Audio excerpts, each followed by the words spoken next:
ओम नमः शिवाय दोस्तों, आप सभी का मेरे चैनल नारायण रत्नावली में स्वागत है। आज मैं आपको आचार्य चतुरसेन द्वारा लिखित कहानी अम्बपालिका सुनाने जा रही हूँ। इस कहानी में लेखक ने यह बतलाया है कि अम्बपालिका या आम्रपाली, जो कि एक नगर वधू थी, उसने कैसे बुद्ध धर्म को अपनाया और गौतम बुद्ध की अनुयायी बनी।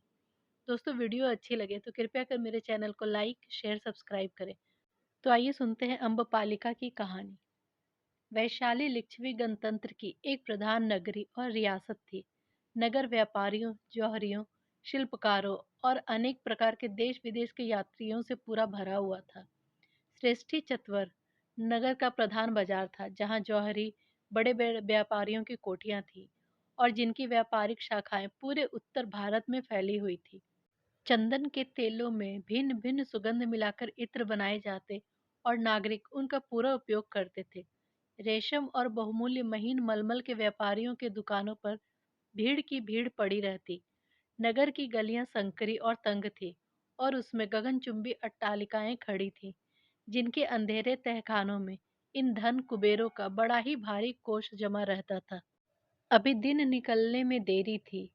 राजमहल के तोरण पर अभी तक प्रकाश चल रहा था। चारों ओर प्रतिहार पड़े हुए सो रहे थे। उनमें से केवल एक भाला टेक कर खड़ा नींद में झूम रहा था। तोरण के इधर उधर कई कुत्ते पड़े सो रहे थे। धीरे धीरे दिन का प्रकाश फैलने लगा। राजवर्गी इधर से उधर आने जाने लगे।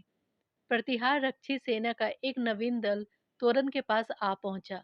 उनमें से एक दंडधर ने आगे बढ़कर भाले के सहारे खड़े खड़े ऊँघते हुए मनुष्य को पुकार कर, महानामन, सावधान हो जाओ और घर जाकर विश्राम करो। महानामन अपना भाला धरती पर टेकता हुआ तीसरे तोरण की ओर बढ़ गया। पश्चिम की ओर राजमहल का उपवन था, जिसकी देखरेख महानामन ही करता था।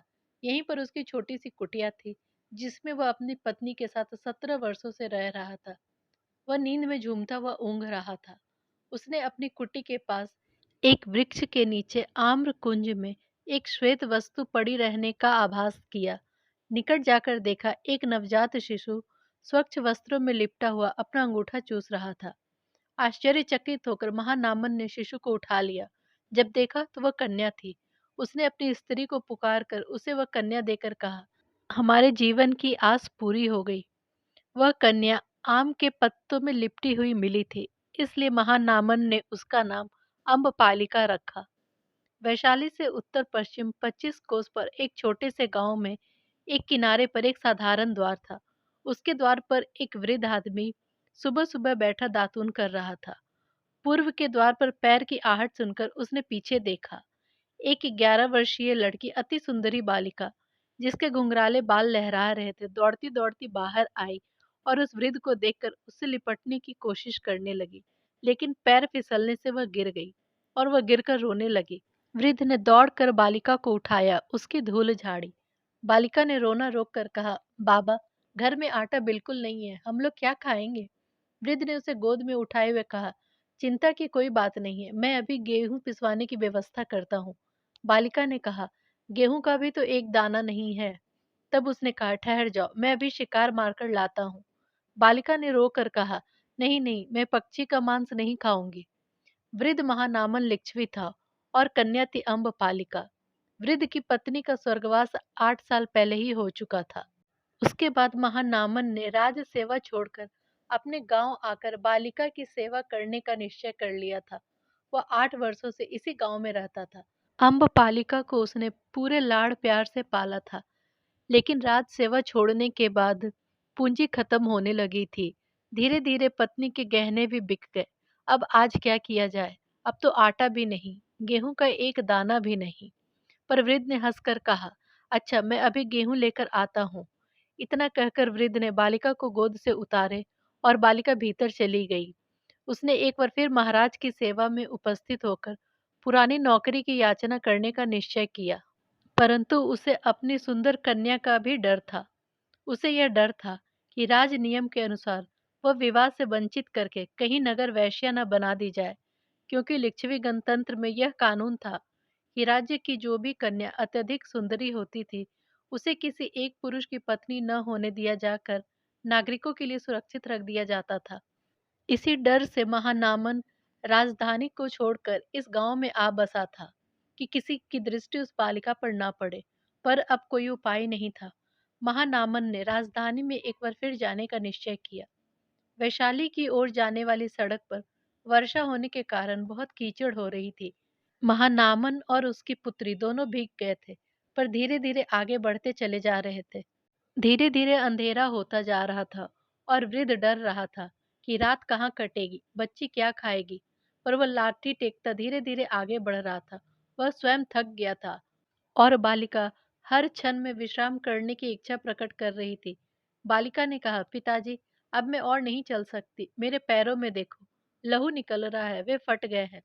वृद्ध ने स्नेह से उसे पुचकारते हुए कहा, अब थोड़ी दूर और, निकट ही कहीं गांव या बस्ती मिलने पर वहां ठहरना अच्छा रहेगा। पर बालिका कुछ आगे चलकर एक ऊंची जगह पर बैठ गई। वृद्ध भी वहीं पर पास में बैठ गया। अंधकार चारों तरफ फैल गया था। तभी बालिका ने चौंक कर कहा, पिताजी, देखो, घोड़ों की टाप की आवाज सुनाई दे रही है। बूढ़ी ने उठकर दूर तक देखा। सड़क के किनारे एक घना सेमल का पेड़ था, जिसके नीचे घोर अंधेरा था। वृद्ध कन्या का हाथ पकड़कर वहीं जाकर छिप गया। आकाश में काले बादल छाए हुए थे। बीच बीच में बिजली भी चमक रही थी। थोड़ी देर में बहुत सारे सवार वहां आ पहुंचे। बारिश भी शुरू हो गई। सवारों ने भी उसी वृक्ष के नीचे आश्रय लिया। महानामन भय से बालिका को छाती से चिपकाए वृक्ष की जड़ से चिपक कर बैठ गया। तभी बिजली की चमक में घुड़सवारों ने उन दोनों को देखा और पूछा, कौन हो तुम दोनों, यहाँ क्या कर रहे हो? यह सुनकर वे दोनों खेत की ओर जाने लगे। तभी एक बर्छा आकर वृद्ध की छाती में लगी और वह वहीं ढेर हो गया। बालिका जोर से चिल्ला उठी। घुड़सवारों ने निकट जाकर देखा, वह वृद्ध मर चुका था। पर कन्या को देखते ही बोला, बूढ़े को मारकर रत्न मिला है, इसमें किसी का साझा नहीं है। बालिका भय और शोक से चिल्लाने लगी। अश्वरोही ने उसकी कोई परवाह नहीं की और उसे घोड़े पर बैठा लिया। वैभवशालिनी वैशाली का जो श्रेष्ठी चतवर नामक बाजार था, उसके उत्तर कोण पर एक विशाल महल, जिसके गुंबजों की प्रकाश रात्रि को गंगा पार से भी दिखता था। बाहर का सिंह द्वार विशाल पत्थरों का बनाया गया था। पहले आंगन में प्रवेश करने पर श्वेत अट्टालिकाओं की पंक्ति दिख पड़ती थी। दूसरे आंगन में गाड़ी, बैल, घोड़े, हाथी बंधे थे और महावत उन्हें चावल घी खिला रहे थे। तीसरे आंगन में अतिथिशाला और आगत जनों के ठहरने का प्रबंध था। चौथे आंगन में नाट्यशाला और गायन भवन था। पांचवें आंगन में अलग अलग प्रकार के शिल्पकार और जौहरी लोग आभूषण बना रहे थे। छठे आंगन में भिन्न भिन्न देश के पशु पक्षियों का अद्भुत संग्रह था। सातवां आंगन बिल्कुल श्वेत पत्थरों का बना था और उनमें सुनहरा काम चल रहा था। वहीं पर चांदी के पात्रों में पानी भरा हुआ रखा था। गृह स्वामिनी अम्बपालिका इसी कक्ष में रहती थी। शाम हो गई थी। परिचारक और परिचारिकाएं दौड़ धूप कर रही थी। कोई सुगंधित जल आंगन में छिड़क रही थी, कोई धूप जलाकर भवन को सुवासित कर रही थी, कोई दीप जला रही थी। बहुत से माली तोरण पर ताजे फूलों के गुलदस्ते और मालाओं को सजा रहे थे। थोड़ी देर बाद महल में तरह तरह के रंगीन प्रकाश जगमगा उठे। धीरे धीरे प्रतिष्ठित नागरिक, कोई पालकी में, कोई रथ पर, कोई हाथी पर चढ़कर प्रथम तोरण पार कर आने लगे। परिचारिकाएं दौड़ दौड़कर अतिथियों को सादर सहित अंदर ले जाने में लगी थीं। सातवें तोरण के अंदर श्वेत पत्थर के एक विशाल सभा भवन में अम्बपालिका नागरिक युवकों के साथ बैठी थी। अतिथि युवकों का कक्ष द्वार पर स्वयं अम्बपालिका साक्षात रति के समान हाथ पकड़कर स्वागत करती, एक वेदी पर ले जाकर बैठाती, सुगंध और पुष्प मालाओं से सत्कार करती और अपने हाथों से मध डालकर पिलाती थी। सैकड़ों दासियां दौड़ धूप कर सारा सामान तत्काल जुटा देती थी। कुछ देर ठहरकर संगीत लहरी भी उठती। अम्बपालिका के साथ मद्य पीने वाले अपने जन्म को धन्य मानते थे। अम्बपालिका अब 20 वर्ष की हो गई थी। उसके सौंदर्य के लिए सिर्फ लिच्छवी गणराज्य के राजा ही नहीं, मगध, कौशल और विदेह के महाराजा तक सदैव अभिलाषी बने रहते थे।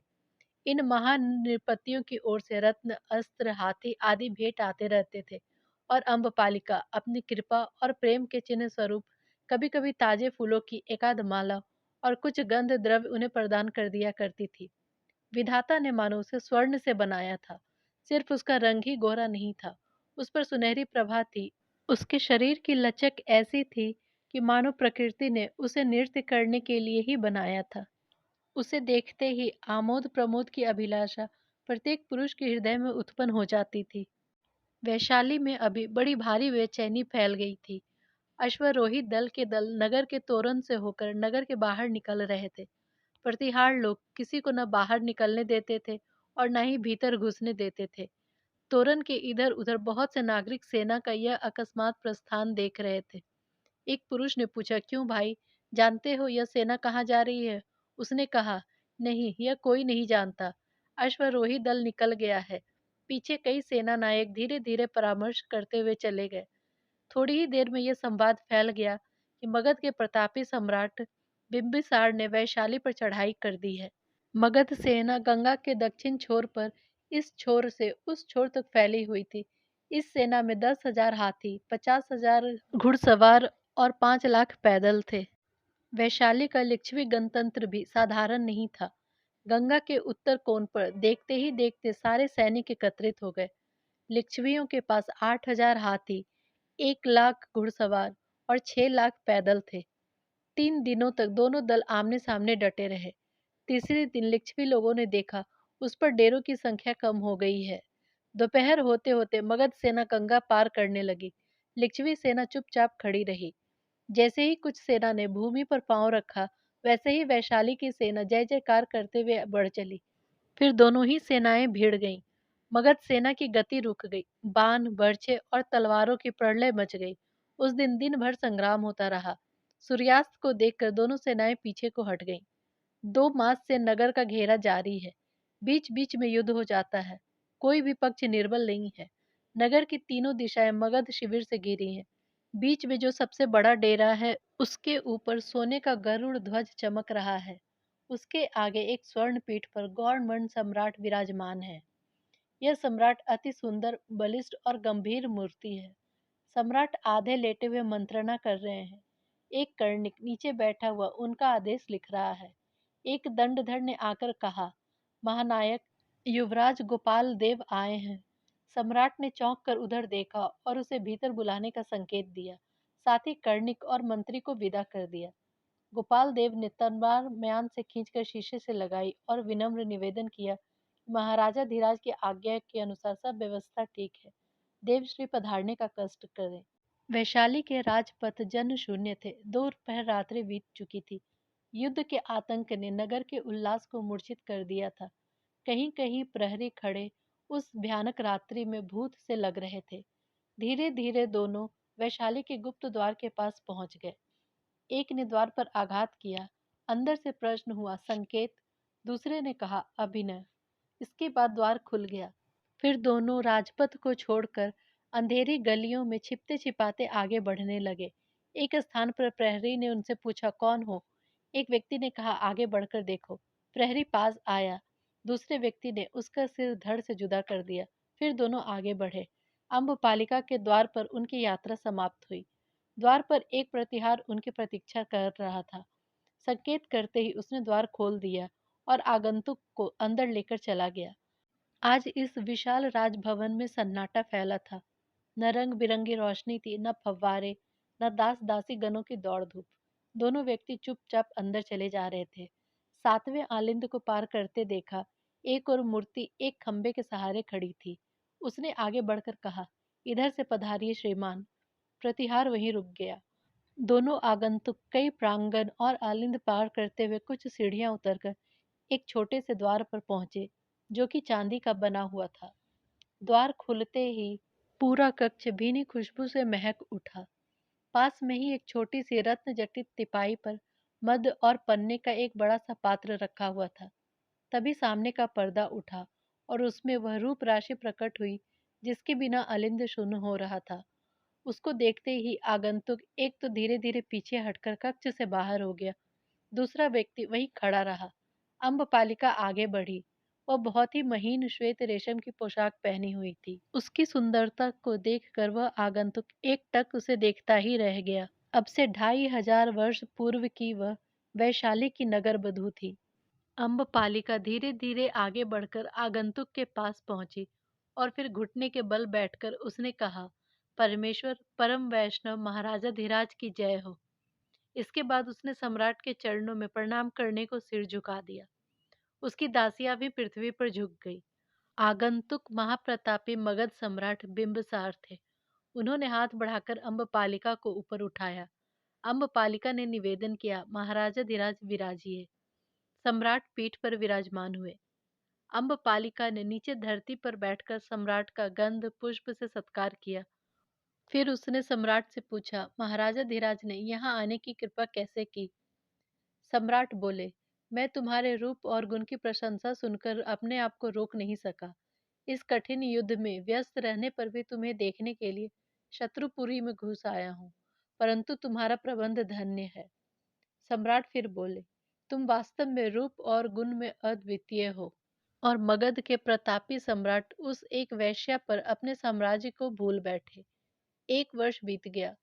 प्रतापी लिच्छवी राज मगध साम्राज्य के आगे नतमस्तक करने को बाध्य हो गया। अब वैशाली में उमंग नहीं थी। अम्बपालिका का द्वार हमेशा बंद रहता था।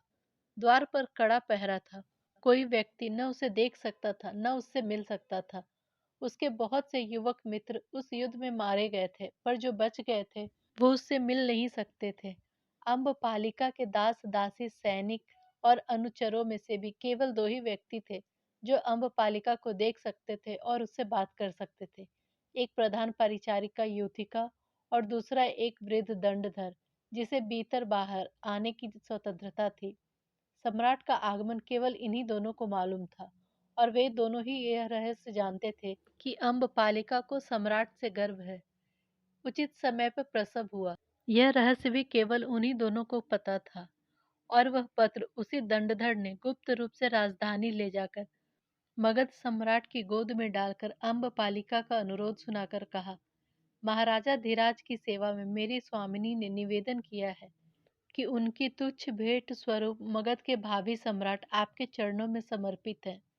सम्राट ने शिशु को सिंहासन पर डालकर वृद्ध दंडधर से कहा, मगध के सम्राट को झटपट अभिवादन करो। दंडधर ने कोष से तलवार निकाल मस्तक पर लगाई और 3 बार जयघोष करके शिशु के चरणों में रख दी। सम्राट ने तलवार उठाकर वृद्ध की कमर से बांधते हुए कहा, अपनी स्वामिनी को मेरी यह तुच्छ भेंट देना। यह कहकर उन्होंने एक वस्तु वृद्ध के हाथ में चुपचाप दे दी। भगवान बुद्ध वैशाली में पधारे हैं और अम्बपालिका की बाड़ी में ठहरे। आज अचानक ही अम्बपालिका के महल में हलचल मच रही है। सभी दास दासी, प्रतिहार, द्वारपाल दौड़ धूप कर रहे हैं। हाथी, घोड़े, पालकी, रथ सब सज रहे हैं। सवार भी सज्जित हो रहे हैं। अम्बपालिका भगवान बुद्ध के दर्शन के लिए बाड़ी में जा रही है। आज 1 वर्ष के बाद फिर सर्वसाधारण के सामने निकल रही है। पूरे वैशाली में यह समाचार फैल गया है। लोग झुंड के झुंड उसे देखने आ रहे हैं। अम्बपालिका एक श्वेत हाथी पर सवार होकर धीरे धीरे आगे बढ़ रही है। दासियों का झुंड उसके पीछे पीछे है और उसके बाद हाथियों पर भगवान की पूजा सामग्री। अम्बपालिका एक साधारण पीत वर्ण परिधान धारण किए हुए अधोमुख बैठी है। एक भी आभूषण उसके शरीर पर नहीं है। बाड़ी से कुछ ही दूर उसने सवारी रोकने की आज्ञा दी। वह पैदल ही भगवान के निवास तक पहुंची। पीछे 100 दासियों के हाथ में पूजा की सामग्री थी।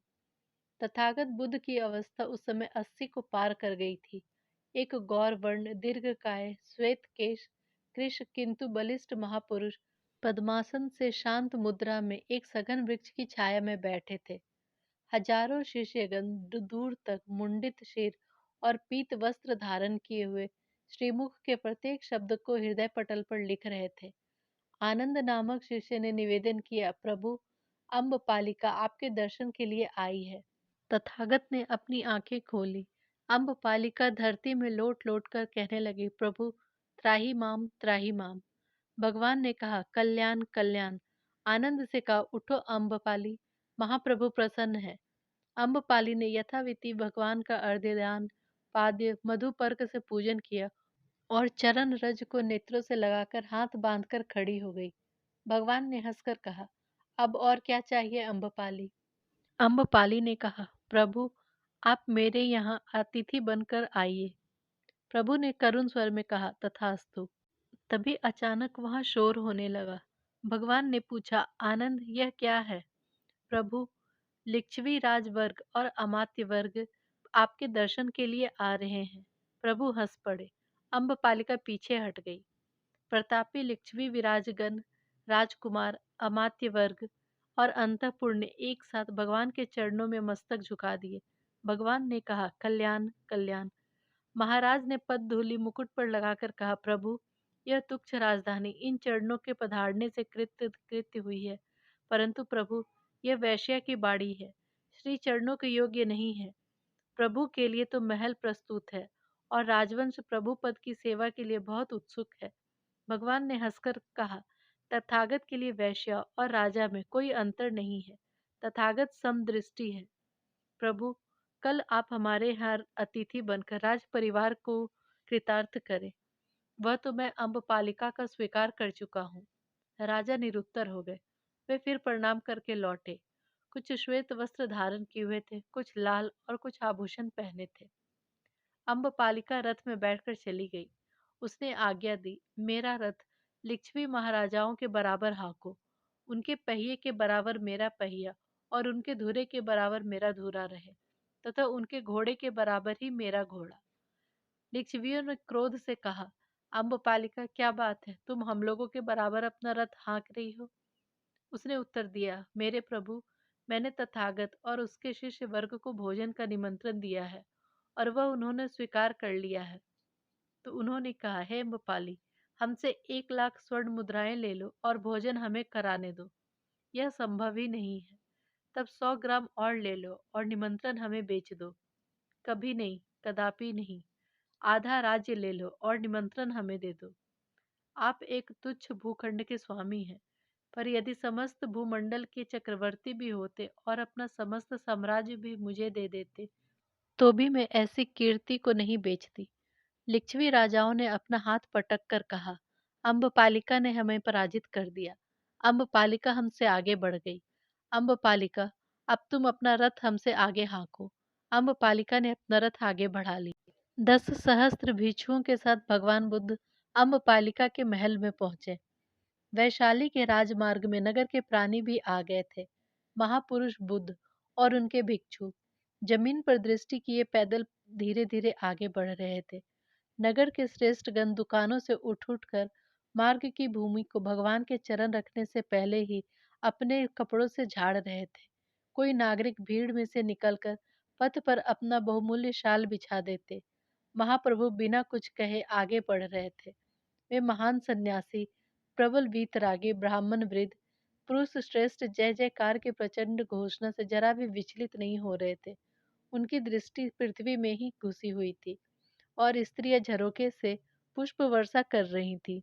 अम्बपालिका का तोरण आते ही चारों दंडधरों ने दौड़कर पथ पर कौशेय बिछा दिया। द्वार में प्रवेश करने पर हर तरफ कौशेय बिछा था। अनगिनत कर्मचारी भिक्षुगण के सम्मान में दौड़ रहे थे। पीत वस्त्रधारी भिक्षु नक्षत्रों की तरह उस विशाल प्रांगण में समूह में चमक रहे थे। अतिथिशाला में भगवान के पहुंचते ही अम्बपालिका ने 200 दासियों के साथ स्वयं आकर तथागत के चरणों में सिर झुकाया और वहां से अपने आंचल से पथ की धूल झाड़ती हुई प्रभु को भीतर ले गई। उस समय प्रभु के साथ केवल आनंद चल रहे थे। प्रांगण के मध्य में एक चंदन की चौकी पर शुद्ध आसन बिछा था। अम्बपालिका के अनुरोध पर प्रभु वहां विराजमान हुए। अम्बपालिका ने अर्घ्यपान देकर भोजन प्रस्तुत करने की आज्ञा मांगी। आज्ञा मिलते ही अम्बपालिका स्वयं स्वर्ण थाल में भोजन लेकर आई और अनेक प्रकार के चावल और रोटियां थी। अम्बपालिका सेवा में करबद्ध खड़ी रही। भगवान ने मौन होकर भोजन किया और तृप्त होकर कहा, बस। अम्बपालिका के नेत्रों से आंसू बहने लगे। प्रभु ज्यों ही शुद्ध होकर आसन पर विराजे, अम्बपालिका ने पृथ्वी पर गिरकर प्रणाम किया। भगवान ने पूछा, अम्बपालिका, अब तेरी और क्या इच्छा है? प्रभु, एक तुच्छ भिक्षा प्रदान हो। तथागत ने गंभीर होकर कहा, वह क्या है? प्रभु, आज्ञा कीजिए, कोई भिक्षु मुझे अपना उत्तरीय प्रदान करे। आनंद ने उत्तरीय उतारकर अम्बपालिका को दे दिया।